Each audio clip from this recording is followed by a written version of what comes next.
Bom, mostrei para vocês o Honda Civic de 11ª geração, a versão hatch, e agora eu vou mostrar para vocês o Civic de primeira geração, a versão hatch. Esse é o Honda Civic de primeira geração.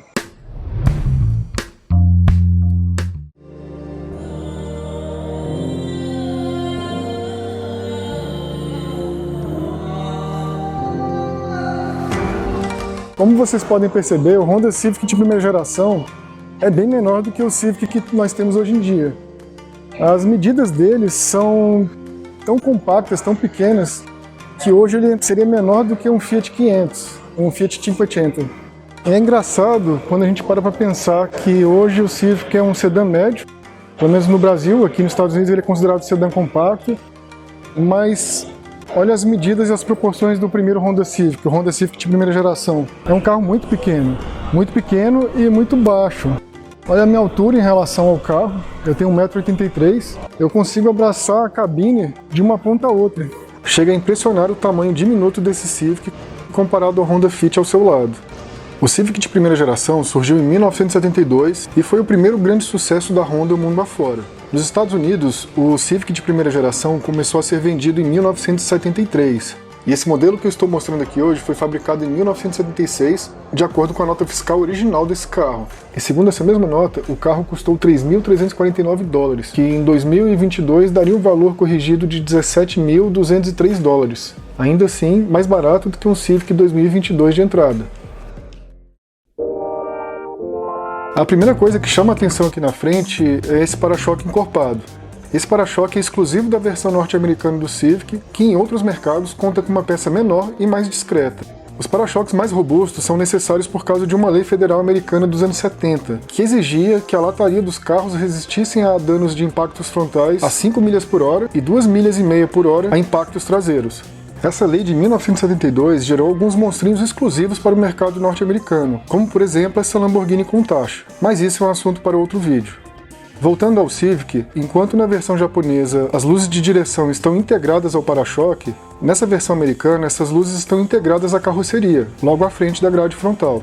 O capô conta com um desenho bem interessante, com vincos bem marcantes e 4 entradas de ar, sendo 2 na parte posterior e 2 nas laterais. Já que na lateral nós temos rodas aro 12 polegadas calçadas por pneus 155/75, consideradas minúsculas para os padrões de hoje. Também encontramos aqui na parte frontal dessa lateral um repetidor de seta, que também está presente nessa geração do Civic e em outros mercados. O retrovisor externo dessa versão americana segue o padrão dos carros dos anos 70 e tem um desenho bonito, enquanto a versão japonesa do Civic trazia o retrovisor fixado nos paralamas, conforme a legislação da época. Aqui na traseira, o Civic conta com um arranjo de iluminação bem curioso, com lanternas estreitas na posição vertical, as luzes de direção posicionadas na lateral do carro e as luzes de ré na parte inferior do para-choque, sendo que a luz de ré direita está bem próxima ao escapamento traseiro. O para-choque traseiro do Civic norte-americano também é mais robusto do que nas versões vendidas no resto do mundo, novamente para estar de acordo com a legislação da época. Essa concessionária não me autorizou a abrir o carro, então eu filmei o interior pelas janelas e adicionei imagens e vídeos do mesmo modelo que encontrei pela internet. O painel de instrumentos conta com 2 elementos circulares, um contendo o velocímetro e o outro contendo o medidor de combustível e o medidor de temperatura. Também existem versões nas quais os medidores de temperatura e combustível são deslocados para o centro do painel, enquanto aquele espaço é preenchido por um conta-giros. Essa versão conta com um interior bastante interessante, com os forros dos bancos e das portas nessa cor alaranjada, e conforme a nota fiscal, essa cor é chamada de tangerina. E essa cor oferece um contraste bem legal com o interior do carro, que apesar de ser dos anos 70, tem alguns elementos de design bastante interessantes, principalmente no painel. A primeira solução de design interessante aqui dentro é a divisão do painel em 2 partes. A parte superior começa quase rente à parte inferior nas extremidades e segue a curvatura do para-brisas, ficando bastante côncavo no centro, formando praticamente uma prateleira com a parte inferior do painel, que segue em linha reta de ponta a ponta. Esse desenho permitiu à Honda adicionar um cinzeiro no centro do painel. As saídas de ar laterais também ficaram interessantes, acompanhando a curvatura superior do painel nas extremidades. A Honda também adicionou um revestimento imitando madeira na parte superior, e isso ajudou a separar ainda mais visualmente os 2 andares desse painel. Ainda existe uma versão desse painel que conta com 4 saídas de ventilação adicionais, localizadas na parte inferior do painel. O layout interno do Civic geração 1 é tão interessante que a Honda se inspirou fortemente nele para criar o interior do seu pequeno veículo elétrico urbano. Logo de cara, encontramos a divisão em 2 andares, que formam aquela mesma espécie de prateleira encontrada no Civic de 50 anos atrás. Aqueles detalhes imitando madeira também estão presentes nesse novo modelo. Outro detalhe interessante é que enquanto o Civic de primeira geração tinha as saídas de ventilações inclinadas nas extremidades do painel, no novo carro elétrico nós temos 2 telas de LCD inclinadas na mesma posição, que servem de substitutos para os espelhos retrovisores externos. Esse layout do painel do primeiro Civic inspirou também o interior de outros Civics mais antigos. O Civic de segunda geração teve um interior mais luxuoso e com melhor acabamento, porém com um desenho mais tradicional. E já na terceira geração do Civic, a Honda trouxe um desenho do interior inspirado na primeira geração. Estão de volta os elementos divididos em 2 andares, como as saídas de ar em posição elevada no centro e nas laterais, e o formato tipo prateleira logo abaixo, inclusive com o porta-objetos centralizado, na mesma posição onde se encontrava o cinzeiro no Civic de primeira geração. Na quarta geração, o Civic evoluiu bastante em qualidade de acabamento e conforto, mas ainda tentou manter um certo vínculo com o layout dos painéis de primeira e terceira geração. Já o interior da quinta, sexta e sétima gerações não tiveram qualquer vínculo de estilo com a primeira, terceira e quarta gerações do Civic, mas pelo menos os interiores das versões hatch se diferenciavam do interior das versões sedã. O tema painel de 2 andares voltou ao Civic apenas nas gerações 8 e 9, tanto para o sedã quanto para o hatch, mas a proposta agora era o segundo andar abrigar o velocímetro digital e outras informações no andar de cima, e o conta-giros, rádio e outros comandos no andar de baixo.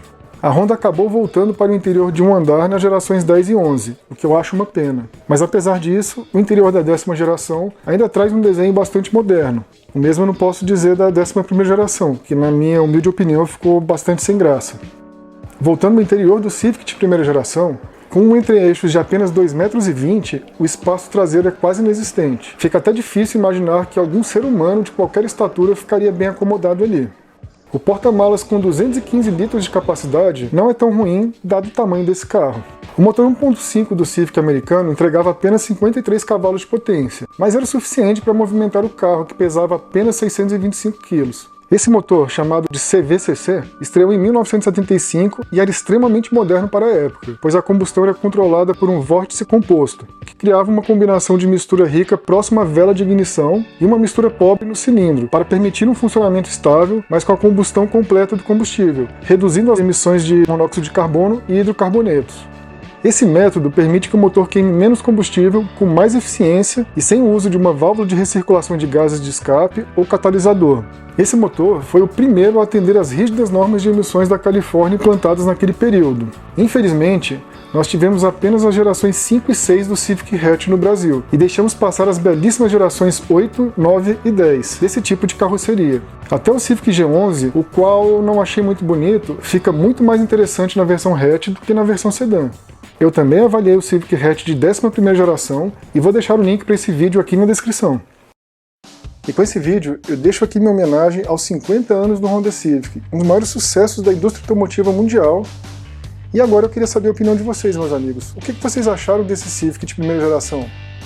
Vocês acham que esse carro teria feito sucesso aqui no Brasil se tivesse sido lançado nos anos 70? Vocês teriam um novo Honda Civic na versão hatch, caso esse carro fosse importado aqui para o Brasil? Deixe suas opiniões nos comentários. Para os próximos vídeos, eu vou trazer uma avaliação do novo Hyundai Tucson, que está muito mais bonita e muito mais tecnológica, e também vou trazer a avaliação completa do Nissan Altima de última geração. Por isso, caso você ainda não seja inscrito no Diário Automotivo, se inscreva, ative as notificações, compartilhe esse vídeo com seus amigos e nos siga nas nossas redes sociais. Por hoje é isso, um forte abraço e até o próximo vídeo, pessoal. Tchau!